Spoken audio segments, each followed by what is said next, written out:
ভয়াবহ দাবানলে পড়েছে যুক্তরাষ্ট্রের ক্যালিফোর্নিয়ার অঙ্গরাজ্যের লস অ্যাঞ্জেলেস। এতে সবশেষ 10 জনের মৃত্যুর খবর পাওয়া গেছে। স্থানীয় কর্তৃপক্ষের বরাত দিয়ে এ খবর জানিয়েছেন ব্রিটিশ সংবাদ মাধ্যম BBC. Los Angeles medical examiner county বলেন, মৃতদের পরিচয় এখনও শনাক্ত করা যায়নি। স্থানীয় সময় বৃহস্পতিবার রাতে এক বিবৃতিতে বলা হয়, শনাক্তকরণের কয়েক সপ্তাহ সময় লাগতে পারে, কারণ দাবানল পরিস্থিতি এবং নিরাপত্তার উদ্বেগের কারণে মেডিকেল পরীক্ষক বিভাগ যথাযথভাবে কার্যক্রম পরিচালনা করতে পারছে না। ভুক্তভোগীদের স্বজনদের তথ্য জানানোর প্রক্রিয়াও চলছে বলে জানানো হয়েছে প্রতিবেদনে। এদিকে দাবানলের আগুন লস অ্যাঞ্জেলেস ও ভেলটুরা কাউন্টি সীমান্তবর্তী কেনেথ অঞ্চলে ছড়িয়ে পড়েছে।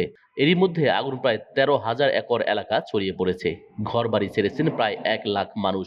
বৃহস্পতিবার California department of correction and rehabilitation জানিয়েছেন, তীব্র বাতাস এবং শুষ্ক আবহাওয়ার কারণে আগুন নেভানোর কাজে সহায়তার জন্য 783 জন কারাবন্দীকে নামানো হয়েছে। তারা ক্যালিফোর্নিয়ার বন ও অগ্নি সুরক্ষা বিভাগে প্রায় 2,000 দমকল কর্মীর সঙ্গে আগুন নেভানোর কাজ করছে। সিডিসিআর জানিয়েছেন, পেশাদার ফায়ার ফাইটারদের সঙ্গে অন্তত 395 জন কারাবন্দী আগুন নেভানোর চেষ্টা করছেন। ক্যালিফোর্নিয়ার দাবানল নেভানোর কাজে যে বাহিনী আছে তার প্রায় 30%ই কারাবন্দীদের দিয়ে গঠিত।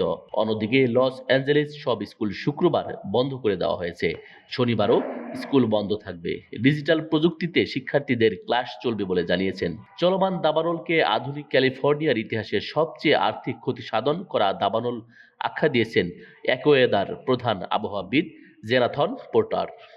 News desk, ITV Bangla.